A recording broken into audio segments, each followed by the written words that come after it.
Friends welcome to my channel Supriya homely kitchen. तो आज আমি আপনাদের কাছে নিয়ে এসেছি রুই মাছ দিয়ে সরষে বাটা। তার জন্য তেল দিয়ে দিলাম কড়াইতে, মাছগুলো ভেজে নেব। তো মাছগুলো নুন হলুদ মাখিয়ে রেখেছি। এবার তেলটা গরম হলে মাছগুলো ছাড়বো। গ্যাসটা জোরে দিই।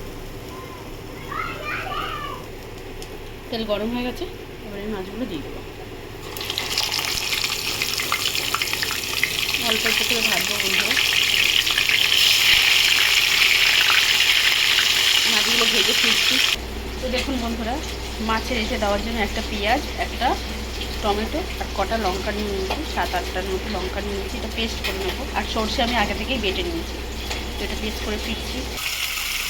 তো দেখুন বন্ধুরা, মাছটা আমার ভাজা হয়ে গেছে। এমনভাবে আমি তুলে নেবো, বেশি ভাজা ভাজা করার দরকার না। এইভাবে আমি সবকটা মাছ তুলে নিয়েছি। দেখুন এইভাবে সবকটা মাছ ভেজে নিয়েছি। কড়াইতে এই তেলের মধ্যে কালো জিরে ফোড়ন দিলাম, পেঁয়াজ টমেটো পেস্টটা দিয়ে দিলাম, ফিরছি। দেখুন দিয়ে দেবো। হ্যাঁ, হলুদ, আমি একটু হলুদ দিয়ে দিলাম, আর কিছু দেবো না। একটু জল দিয়ে দিলাম, আর এই বাটার মধ্যে একটু দিয়ে দিলাম।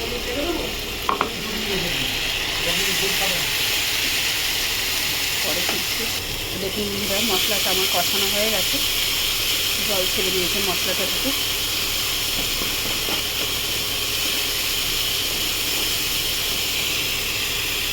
এবার আমি এর মধ্যে সর্ষে এটা দিয়ে দেবো। তার জন্য একটু জল ঢেলে দিলাম। জলটা ফুটলে ফিরছি। তো দেখুন বন্ধুরা, আমার এটা ফুটে গেছে ঝোলটা। এর মধ্যে একটু নুন দিয়ে দিলাম স্বাদ মতো। এবার মাছগুলো একটা একটা করে দিয়ে দেবো।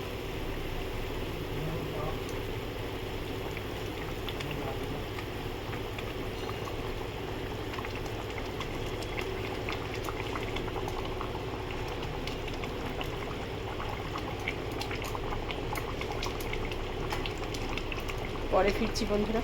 তো বন্ধুরা দেখুন, আমার তরকারিটা ফুটে গেছে। তো আমি এর মধ্যে তেল দিয়ে দিই, একটু কাঁচা সরষের তেল, ভালো লাগবে। তো আমার রান্নাটা হয়ে গেছে। তো আপনারা ট্রাই করবেন, ট্রাই করে কমেন্ট সেকশন কমেন্ট করে আমাকে জানাবেন রান্নাটা কেমন হয়েছে। আর আমার চ্যানেলটা লাইক অ্যান্ড সাবস্ক্রাইব করবেন। Thank you for watching, bye by.